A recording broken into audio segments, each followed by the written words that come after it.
Sketching is a fast painting method that helps you get to your desired result quickly. It's about painting something rough and quick, so you can work on it further. But why should you even sketch, instead of painting normally? Well, today I'll give you 3 main reasons why sketching is useful, how you can use it on any model you want, and how to work on your sketch further to get the best result you can in a fraction of time. And the main reason why you see professional painters sketch is to make fast decisions. Now, if you already know that you are painting a Space Marine army and you are about to start painting Space Marine number 25, you probably don't need to sketch. This approach is extremely useful to capture the essence of your idea. Let's say you want to paint a shiny red armor. If you are not sure how bright it's gonna be, sketching will help you with that. You can very quickly paint some shadows, midtones and highlights, and by doing that, it'll become clear if it works or not. And if it doesn't, it's not a problem to add more of whatever you need. The second reason is complexity. This becomes more obvious when painting something shiny or any special effects. If you want the reflections to be more interesting, add more colors, nuance and subtleties, do it now, not later. Because if you don't, you'll be tempted to play it safe, and maybe it'll end up being less exciting. Reason number 3 sounds a bit weird, but it'll make sense. Sketching actually helps you avoid repainting. Now I hear you say, "But Zumikito, you said that I can change anything I want on my sketch, you lying piece of shit!" And yeah, that's the point.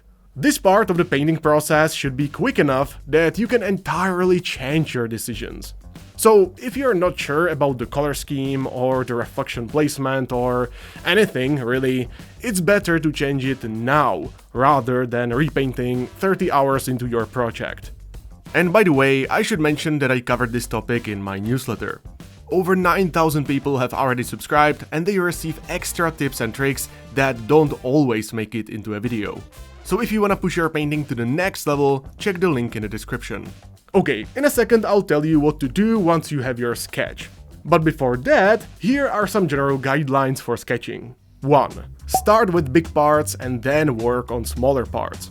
If you start by sketching the tiniest belts and buckles, you're just shooting yourself in the dick. 2. Use sketching to get a rough structure, not for refinement. For that reason, I usually use well-covering paint. 3. Rough doesn't mean random. You still gotta be intentional, not just spread paint like a 5-year-old would.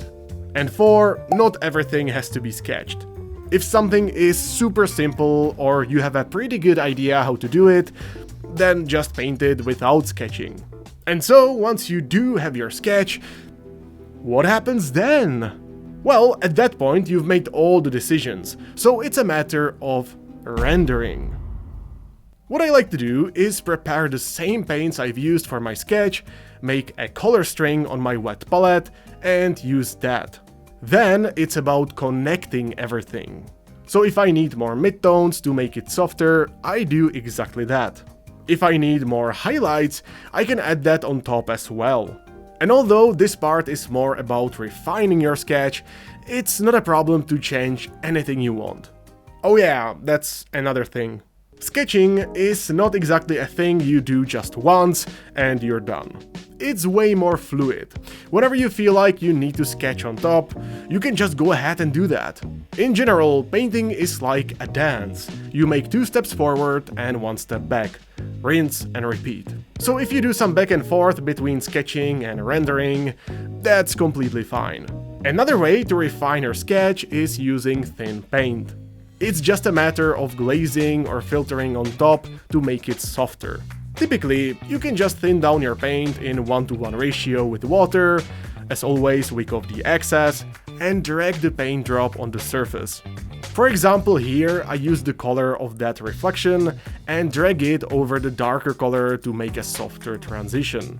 This blending method is actually simple, but extremely important if you want smooth transitions on your minis.